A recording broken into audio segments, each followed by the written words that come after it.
If your restaurant culture feels broken, if people roll their eyes, cut corners, or stop caring, it isn't because they're bad people. It's because somewhere along the way, they stop believing what you say matters.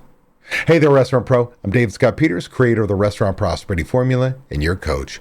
Welcome to my Accountability and Team Culture series, where we talk about building restaurants people actually want to work in. Today, we're digging into one of the hardest lessons in leadership: how to fix broken culture and build a team that cares.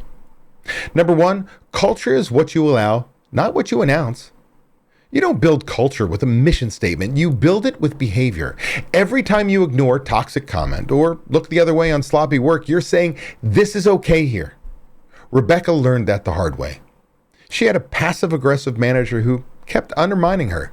Subtle comments, little acts of sabotage. On a call, she said, I hate confrontation. I told her, you don't have a confrontation problem, you have a standards problem. So she sat that manager down, laid out expectations, and backed them up with follow-through. The result? Instant clarity. Culture isn't what you post, it's what you permit. Number two, culture starts with leadership behavior. If you want your team to care, they need to see you care visibly, consistently. Kat, another RTI member, ran an employee experience survey before summer hiring. Instead of lecturing, she listened. And then hosted a short We Own This Together session with her staff. Hand clasping, cheesy to some, powerful to all. The vibe shifted overnight. That's leadership. Not telling people to care, showing them you care. Number three, culture is built through communication. If your staff only hears from you when something's wrong, they'll start tuning you out. Top restaurant pros create rhythm, pre-shift huddles, post-service wins, weekly one-on-ones where people feel seen. Because when people feel seen, they perform. Number four, culture requires example, not excuses. Aaron, who has a physical disability, never used challenges as excuses. He led with accountability. When his team saw him show up every day, they stopped complaining and started matching his effort.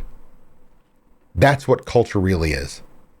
The standard your team sees lived out in front of them. Number five, culture takes time, not slogans. You can't rebuild a broken culture overnight. It's repetition, not inspiration. Outlead the old habits until the new ones take root. Culture isn't sexy. It's the daily grind of communication, consistency, and care. But once you commit, you'll never have to beg people to care again. So remember, Restaurant Pro, culture is what you allowed. Leadership is what you model. Accountability is how you make it real. That's the Restaurant Prosperity Formula in action: leadership, systems, training, accountability, and taking action. In our next video, we'll talk about how to coach your managers to think and lead like owners. Be sure to join me live every Friday at 8 a.m. Pacific time on YouTube, travel schedule permitting, where I'll get you pumped about the upcoming weekend, get you excited about crushing your goals and finding the motivation to be best you possible. Plus, I'll answer your burning questions live.